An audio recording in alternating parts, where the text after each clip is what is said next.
क'क्राझार जिल्ला एबसुआ मेहेरगोनाङै एबसुनि 52थि गोथार जोनोम सान फालिदों। एबसुनि 52थि गोथार जोनोम सानखौ दिनै दाब दाब जायगायाव मेहेरगोनाङै फालिदों। गुबुन गुबुन जिल्ला दखरा दालाइसा आफादाव एबसुनि जोनोम सान फालिनायखौ नुनो मोन्दों। बेबादिनो क'क्राझार जिल्ला एबसुआबो मेहेरगोनाङै एबसुनि गोथार जोनोम सान फालिदों।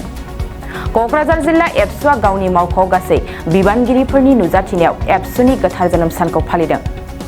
हाबाफारि बायदि फिरफिला बिरहोनाय, मुंख्लं बावनाय, बड'फानि सावगारियाव लोगोसे एबसुनि गायसनगिरि आफादगिरि आरो गाहाय नेहाथारिनि सावगारियाव बिबार बावनाय जायो। बेजोंनो लोगोसे सानजौफुनि समाव एबसुनि गोथार जोनोम सानजों लोब्बा लाखिनानै क'क्राझार सहरनि सोरखारि एइचएस फरायसालिनि गेलेग्रा फोथाराव सावरायनाय मेल हाबाफारि लानायखौबो मिथियो क'क्राझार जिल्ला एबसुनि लेङाइ आफादगिरि मनिन दैमारिया। बर' फरायसा आफाद आरो बर' माहारिनि थाखाय रंजाथाव सान। मानोना दुलाराय बर' फरायसा आफादा 1967 मायथाइनि 15 फेब्रुवारियाव क'क्राझारनि ट्राइबेल रेस्ट हाउसआव जोनोम होदों आरो बै समनि गायसनगिरि आफादगिरि मुगानि आगदारि बानेश्वर बसुमतारी, रुंसारि खनकेसर नार्जारी गेदेमा बिथांमोननि दैदेननायाव दुलाराय बर' फरायसा आफादखौ जोनोम होनाय जादों।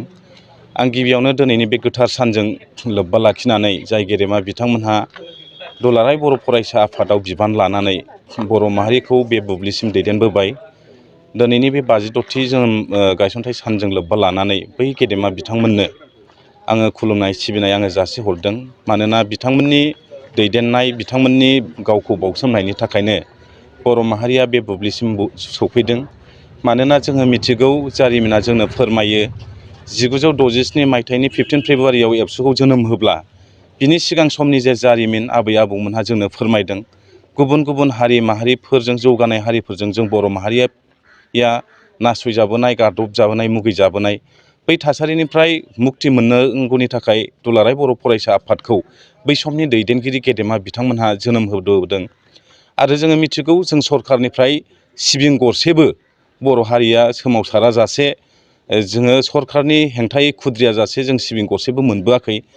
नाथाय दुलाराय बर' फरायसा आफादा जोनोम जानायनि उनाव दुलाराय बर' फरायसा आफाद, बर' थुनलाइ आफादनि सोमावसारनायजों दिनै बर' बिजोङा, बर' रावा भारत संबिजिरनि 8थि फारिलाइयाव सोसनजाबाय। बेजों लोगोसे दुलाराय बर' फरायसा आफादनि सोमावसारनायजों सोलोंथाइ बिथिं, समाज बिथिं, रांखान्थि बिथिं जोङो दिनै एसेब्लाबो जौगानो हाबाय। आरो जोंनि जे सोलोंथाइनि हार, बियो एसेब्लाबो जौगानो हाबाय। बिएससि, बिटिसि आरो बिटिआर दिनैसिम जोङो सुक्ति खालामनो हाबाय। गाव बर' हारिखौ जोंहाबो गसंनो थाखाय दखरसे बिथा दङ। बे बाथ्राखौ दिनै भारतनि बेन्दोङाव इस्टाब्लिस खालामनो हाबाय। बेनिखायनो बै गेदेमा बिथांमोननिसिम बर' हारिखौ आरो दुलाराय बर' फरायसा आफादखौ बे बुब्लिसिम दैदेनबोनायनि थाखाय आं गिबियावनो खुलुमनाय सिबिनाय जासिदों। आरो दुलाराय बर' फरायसा आफादा, दुलाराय बर' फरायसा आफादनि संबिजित, सानस्रि आरो आदर्शखौ लानानै जेब्लाबो जोङो खामानि मावलांगोन। दिनैनि जायफोर दुलाराय बर' फरायसा आफादनि बिबानगिरि, जों बयबो समायखिरा लादों जे जोङो हायोबा जोङो हारिनि मोजां मावगोन, नाथाय हायाब्ला जोङो जिरायनानै थागोन। नाथाय दुलाराय बर' फरायसा आफादा हारिनि खहा जानाय मुंबो खामानि मावनाय नङा। जों दुलाराय बर' फरायसा आफादाव बिबान लानाय समावनो जों बे समायखिराखौ लानाय जायो। बेनिखायनो साफ्रोमबो आइ आफा, रायजो राजाफोरनिसिम दिनैनि गायसनथाइ सानजों लोब्बा लाखिनानै खुलुमनाय सिबिनाय जोङो जासिहरगोन। जोंनि सिबिनाया बै गेदेमा बिथांमोननिसिम जेब्लायबो थागोन।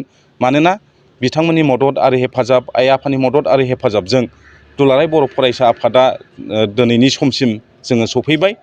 बेनिखायनो नोंथांमोन खौरां बिजोंनि साफ्रोमबो खौरां फोसावगिरि, नोंथांमोननिसिमबो आङो गाहाम हामलायनायखौ जासिगोन।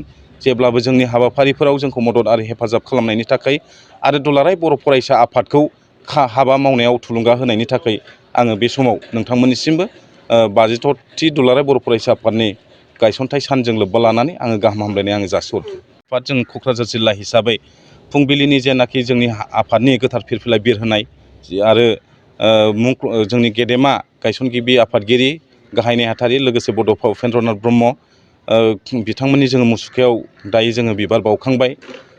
सानजौफु 12 रिंगानिफ्राय जोङो इन्टेलेक्सुवेल आरो दुलाराय बर' फरायसा आफादनि बिबानगिरिफोरखौ लानानै दुलाराय बर' फरायसा आफाद आरो बिनि मथ', सानस्रि आरो आदर्श आरो उननि समाव मावनांगौ हाबाफारि, बेफोरखौ लानानै जोङो 12 रिंगानिफ्राय सेमिनार दङ।